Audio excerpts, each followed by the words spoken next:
Welcome to ICU Primary Prepcast. Hi, I'm Maddi. Hi, I'm Swapnil. And today we're going to discuss about the basics of antibiotic pharmacology. Are you ready? Yeah. So, can you please define bacteriostatic, bactericidal, and minimum inhibitory concentration along with area under the curve concept? So antibiotics are usually divided into two groups. Those that are bacteriostatic, which are ones that inhibit growth of the organism. So bacteriostatic antibiotics require the help of the host immune system to clear the infection from tissues. Examples include macrolides, clindamycin, tetracyclines, sulfonamides, and linezolid. The other main group are those that are bactericidal, which are those that kill the organism. Examples of these include beta-lactams, vancomycin, aminoglycosides, quinolones, and metronidazole. The area under the curve is the area under the concentration in blood versus the time curve at a steady state over a 24-hour period. And the minimum inhibitory concentration is the lowest antimicrobial concentration that prevents a clear suspension of 10 to the 5 colony forming units of bacteria per mil from becoming turbid after incubation for 24 hours. Turbidity usually indicates that there has been at least a 10-fold increase in bacterial density. The MIC is a measure of the potency of the drug, and different strains of the same species may have different MICs, or minimum inhibitory concentrations. So sensitive strains can have a low MIC, while resistant strains can have high MICs. Okay, so what pharmacokinetic properties of antibiotic affect the dosing regimen? Rational antibiotic therapy will depend on the infection being treated, the pharmacokinetic and pharmacodynamic properties of the drug, and in trying to achieve a balance between the therapeutic and toxic effects of the drug.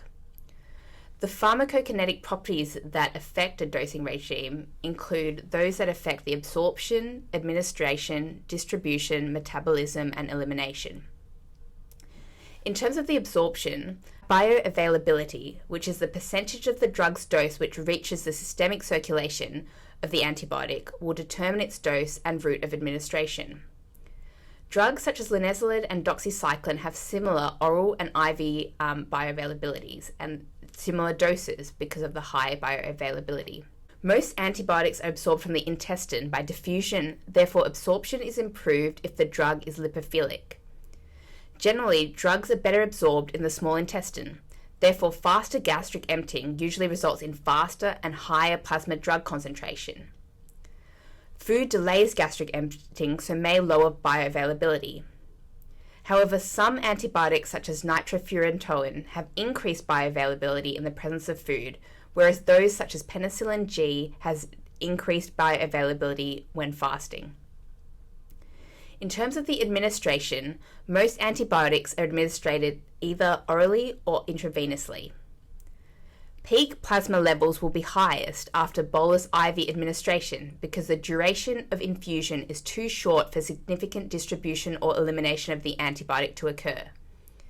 This has to be weighed against the risk of toxicity from rapid infusion, such as red man syndrome with rapid infusions of vancomycin. Distribution.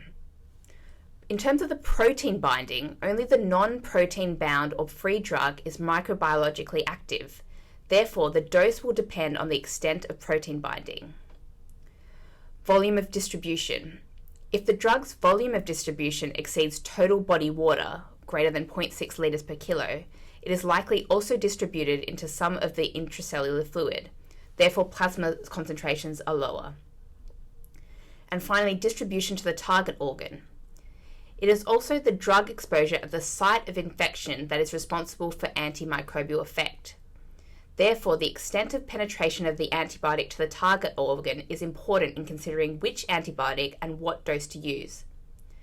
The ability of an antibiotic to reach target tissue depends on drug factors such as lipid solubility, molecular size, the pKa, and the extent of protein plasma binding, as well as tissue factors such as blood flow to the organ, pH of the tissue, and specific characteristics of the vasculature, such as the presence of tight junctions.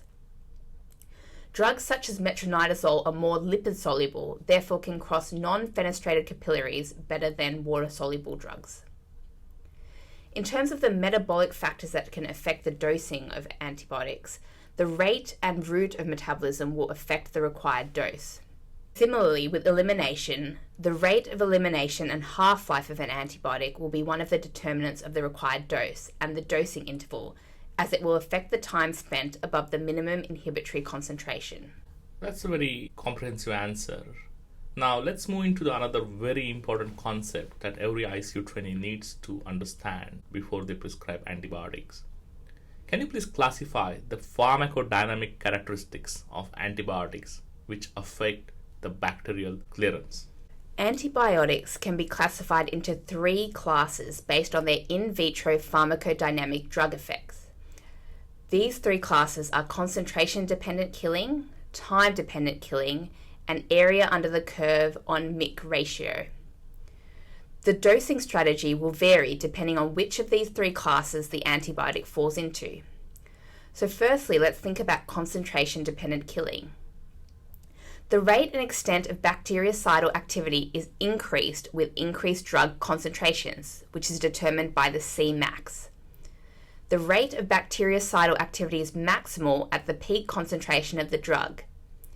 Efficacy is thus optimized by increasing the dose, extending the dosing interval, or giving the total daily dose as a single daily dose. Examples include daptomycin and aminoglycosides such as gentamicin, which requires a Cmax on Mick of greater than 10. Most concentration-dependent antibiotics demonstrate a significant peak post-antibiotic effect. For example, aminoglycosides also demonstrate a post-antibiotic effect against gram-negative aerobic organisms, which lasts up to 8 hours after the drug concentrations falls below Mick. The duration of this effect depends on the height of the preceding drug concentration peak.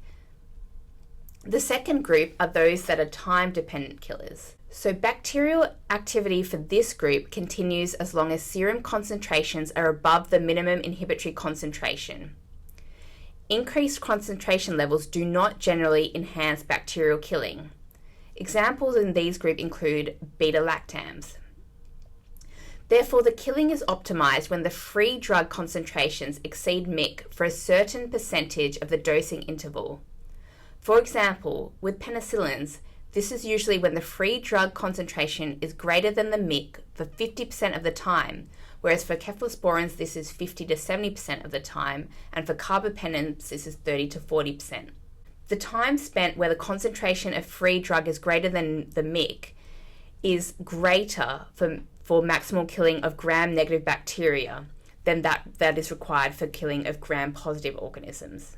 Efficacy is thus optimized by maximizing the duration of drug exposure, such as by increasing the frequency of doses, increasing the dose itself, or by giving a continuous infusion or intermittent extended infusions.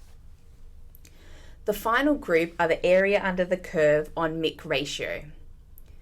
Efficacy of this group is dependent on the total concentration of the drug achieved over 24 hours, i.e. the area under the curve from 0 to 24, above the Mick of the organism. It therefore incorporates both time and concentration-dependent killing. This is in part due to their prolonged post-antibiotic effect. Examples include vancomycin and quinolones. The dosing strategy for these antibiotics is therefore to achieve the required area under the curve on Mick ratio without increasing adverse effects. This is generally done by increasing the total daily dose in relation to Mick, giving loading doses, or increasing the dosing frequency. Higher dosing regimens may be required for more serious infections or for pathogens with higher Micks. Thanks, Maddi. I think this is a very important concept. The way I remembered about this is by using the bathtub analogy. So it doesn't matter what's the size of the opening of the bathtub or the outlet is, but you need to fill the bathtub. So there's a lot of myth around gentamicin dosing that people, when they see that patient had an acute kidney injury, they are very hesitant to give large dose of gentamicin. But it's important that we fill the bathtub. So it's important that even the clearance is low you need to fill the bathtub. That means the loading dose concept is very important, because otherwise the antibiotic won't be effective. Same thing with penicillin. The level in the body has to be above a certain MIC all the time. Otherwise, bacteria will develop the resistance. So using that bathtub analogy is really important, because then you have to keep that bathtub filled all the time so that the antibiotic will be effective. Okay, so let's move on to the classification of antibiotics now. Can you please classify antibiotics using the mechanism of action? So in order for antibiotics to destroy bacteria and not the host cells, they need to have selective toxicity, therefore target elements which are unique to the bacteria.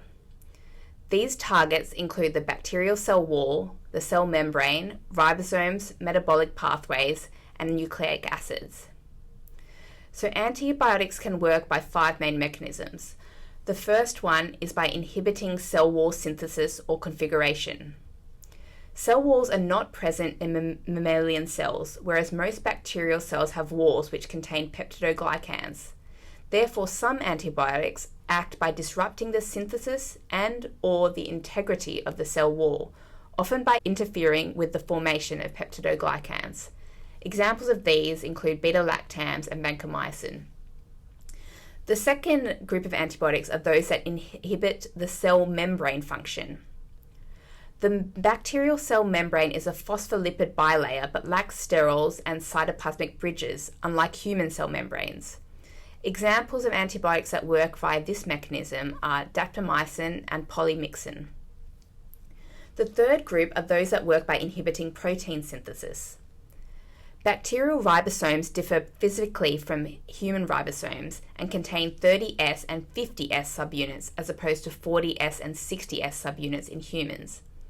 Examples of antibiotics that bind to these subunits and then inhibit protein synthesis include 30S inhibitors such as tetracyclines and aminoglycosides, and 50S inhibitors such as macrolides and lincosamides. The fourth group are antibiotics that inhibit nucleic acid function or synthesis. Bacterial DNA is usually single and circular, unlike human DNA, which is multiple and linear. Some of the bacterial enzymes involved in nucleic acid synthesis and replication, such as DNA gyrase and RNA polymerase, are structurally different to human enzymes. Examples of antibiotics that target these enzymes include rifampicin, metronidazole, and quinolones. And the final group are those that inhibit metabolism. Bacteria synthesize folate, whereas humans obtain it from the diet, and it can diffuse easily into human cells, unlike bacterial cells. Antibiotics such as sulfonamides and trimethoprim inhibit enzymes required to synthesize folate and therefore stop bacterial growth. Now, the critically ill patient is a very complex patient. There are a lot of things are different compared to a normal human body. Can you please outline the factors which affect the pharmacokinetics of antibiotics in the critically ill patient? So once again, these factors can be divided into issues with the absorption, distribution, metabolism, and elimination. Absorption issues mainly due to decreased enteric absorption in the critically ill due to hypoperfusion, decreased motility, and prolonged gastric emptying. Therefore, intravenous administration of antibiotics is often required. In terms of the distribution, the critically ill patients may have an increased volume of distribution. They're often fluid overloaders, such as secondary to heart failure or cirrhosis, or they may have increased capillary permeability, such as secondary to sepsis. Therefore, with the same dose, the peak concentrations are often lower. This is usually only an issue for hydrophilic antibiotics such as aminoglycosides. When drug clearance remains unchanged, an increased volume of distribution will proportionally increase the half-life. This may be useful for antibiotics that exhibit time-dependent killing. In terms of other distribution factors, there's often poor penetration to the site of action. Decreased tissue perfusion to certain organs and increased edema in the critically ill can affect blood flow and antibiotic penetration to these organs. Higher tissues may then be required. And finally, in terms of distribution, there can be decreased protein binding. As we've seen, critically ill patients are often hypoalbuminemic. There may then be increased free drug of the antibiotic, which results in increased drug concentrations. Conversely, decreased protein binding may increase renal clearance for drugs that are usually highly protein bound and predominantly cleared by glomerular filtration, such as ceftriaxone.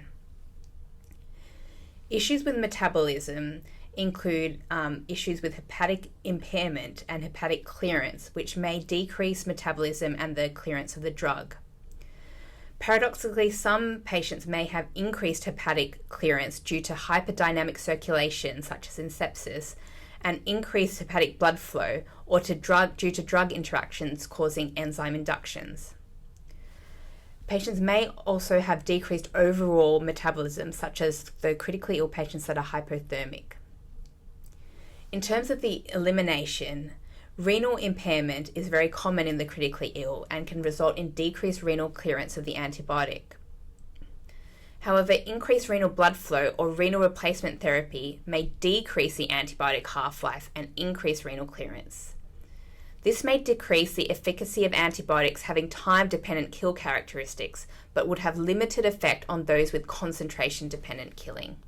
Yeah, that's very important because this concept of augmented renal clearance is so common in intensive care patients. And one of the study by Jeff Flipman and Jason Roberts from Brisbane actually proved that most of the ICU patients do have augmented renal clearance, and we should be dosing our antibiotics in critically ill patients very differently than what we do traditionally.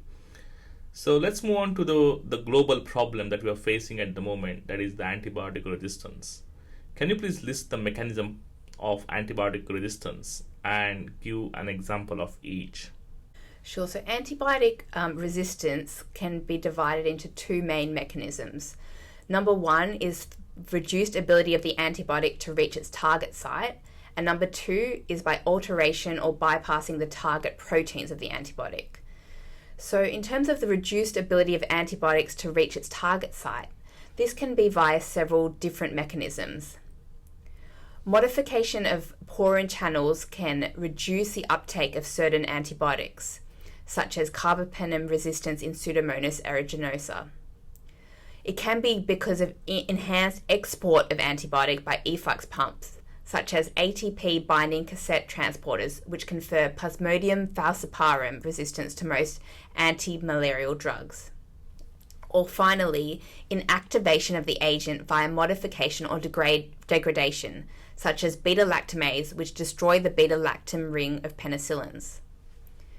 In terms of altering or bypassing the target protein of the antibiotic, bacteria can do this by expressing alternative proteins, such as MRSA producing a new penicillin binding protein that has a low affinity to beta-lactam antibiotics. They can also do this by mutating their natural target, such as VRE resistance to vancomycin, due to the D-ALA target site being modified by the terminal D-ALA changing to D-lactate. Or finally, they can develop alternative pathways to those inhibited by the antibiotic. For example, some sulfonamide-resistant bacteria do not require para-aminobenzoic acid, but rather use preformed folic acid, thereby conferring antibiotic resistance. Great. Now, I think this is our tradition, and I think we are coming to that moment which I don't like, but I don't have choice. So I can see that you are going to ask me a question. I am. So it's only fair. Why did the antibiotic cross the microscope? Okay, I think this must be easy. So antibiotic crossing the microscope, obviously to kill the bug. To get to the other slide. Okay, Maddi. So I must say though that there is overwhelming feedback about your jokes, and in fact, one of the person from Brisbane mentioned about that those jokes are very cringeworthy, and they are. I'm sure they meant that in a good way. Absolutely. Okay, folks. So that's the end of our part 1 antibiotics podcast. Next time we'll be back with part 2 on antibiotics pharmacology. Till then, goodbye. Thanks for listening. See you next time.